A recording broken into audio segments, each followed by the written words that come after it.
What's going on, everyone? We are in the midst of the Lakers trying to acquire assets to upgrade and improve the team. One of the big things that they want is shooting. That's why we've seen all of the trade negotiations. Bojan Bogdanovic, Malik Beasley. You have Buddy Hield, obviously, is another one. I mean, even them wanting to go get Kyrie and Seth Curry.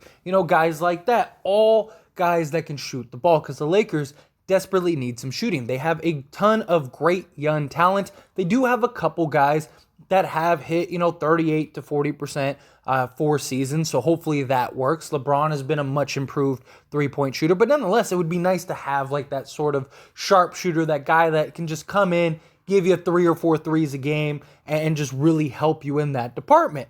A lot of these guys, the problem is, don't play a ton of defense, right? Bojan Bogdanovic isn't a good defender. I mean, he tries at times, but he's not a good defender. Buddy Hield is one of the worst in the league. He's like 5 points below league average as far as like what the defensive rating is, which is terrible.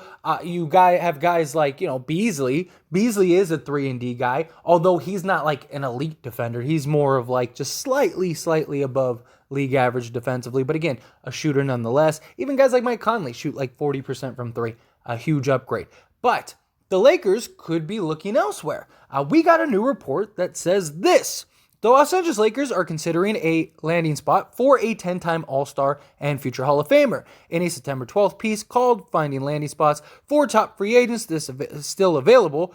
Bleacher Report's Eric Pincus said since the Lakers lack a shooting, they could still sign veteran swingman Carmelo Anthony.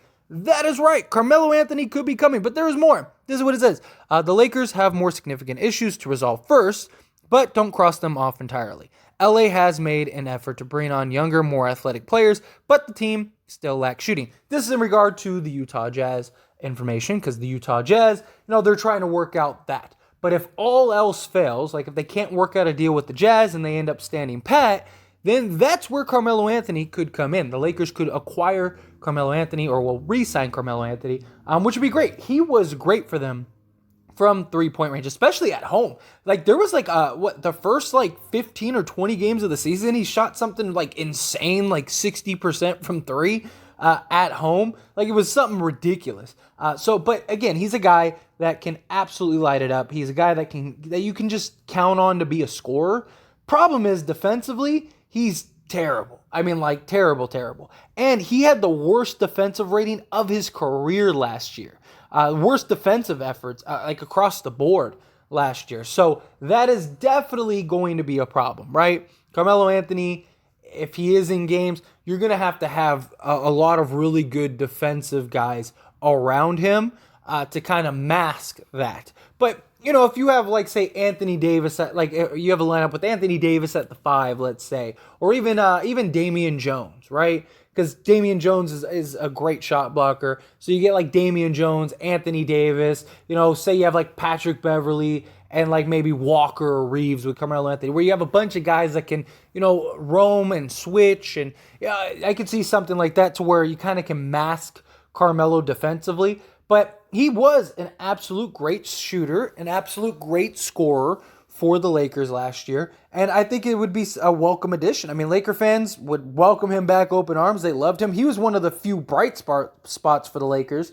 It would be nice, if for whatever reason, which I don't necessarily think will happen, but if the Lakers, were to win a championship this year. And I know many people think it's never going to happen. That would not happen. And I don't think it's highly that it would happen. I don't think it's very likely at all that it'll happen. But we have no idea how good or how bad this team can and cannot be. You got to remember, this is an entirely new team, entirely new roster, entirely new coach, culture, system, both offensively, defensively. Who knows what'll happen? You never really know. Not just that, but it also depends on what trade ends up happening. So, like, let's say the Lakers let's say it's just Bogdanovic and Conley, right? Like maybe you do bring on Carmelo Anthony or something like that. Maybe you try to work something out, because then you'd only have 14 because you have those 2 open roster spots, but you're sending out Westbrook to get 2 in. So you'd still have that open spot. Maybe you do use that open spot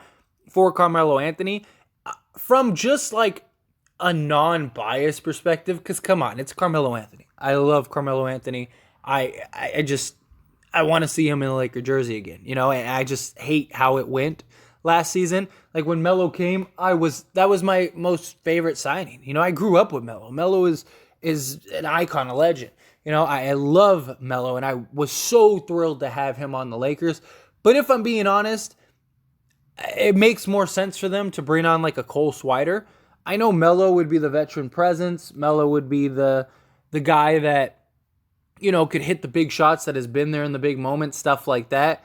But I just think, like, if you get down to that last spot and you just want a guy solely for shooting, that's it, just solely for shooting, I would rather go with Cole Swider. Not just that, Cole Swider, 6'8", 6'9". The guy, like, he can't be worse than Melo is defensively. And this is from somebody that absolutely loves Melo and wants Melo on the roster. Like, if there was a way to just bring, like, if we were like a legit contender or like even like borderline contender, I'd be like, I don't care. Let Swider sit out for a year. Go sign Carmelo Anthony. Like, cut somebody if you have to. Bring Carmelo Anthony on. But in reality, the likelihood of us being a contender again is very unlikely. And Carmelo Anthony coming in, like, I don't think it moves the needle really, if at all. Where at least Cole Swider, your hope is he has like an Austin Reeves or Alex Caruso type year, where he immediately has an impact. He immediately comes in, earns a rotation spot, and is just a lights out 3-point shooter. I mean, the guy shot like 56% from three in Summer League. I don't expect him to shoot 56% from three. Say that 10 times fast. From, in the regular season, because Summer League and the NBA are two different beasts, but can he shoot 37, 38%? Because that's a huge drop off, and I think that if that's what they were going to do with his size, his youth, things like that, I just think he inherently is going to probably be just a better defender than Melo would be. And if you could get the same type of 3-point shooting, the only difference would be Melo is a guy that has at least hit the big shot. He's hit, game winners in the playoffs. He's hit, game winners in the regular season. So, like, a moment isn't too big for him. So that would be the only difference where, like, would you rather have Swider knocking down the game-winning three, or would you rather have Melo knocking down the game-winning three? I think most people would go with Melo. But I just think, your hope is, like, if all you're getting is shooting, hopefully Swider can come in and be that guy. I would rather give them that opportunity. But look, if the Lakers sign Carmelo Anthony, I will not be complaining. I will not be like, oh man, they should have brought in Swider. I will, hey, let's go. Let's go, Melo. Let's go. Like, that hopefully just gives them more incentive to win a championship this year, because you got to get Melo. Melo's only going to be able to do this so much longer. And I would love to see him get a ring. I think he deserves it more than anybody. He is that dude. And so I would love it. But there are other shooters we know of. I mean, the Celtics are out of the race. But you do still have like the Nets. New York has been rumored to maybe want him again. The Warriors. I would love for him to go to the Warriors. That'd probably be his best chance to win a championship. But I think probably the best fits for him would be like Milwaukee, because Milwaukee's got really good defenders, really good team defense, so they can mask him. The Warriors, just because the shooting, that whole thing, and they're not really too worried about it. Yeah, I'd probably, maybe the Sixers would be another team that could use another like knockdown shooter.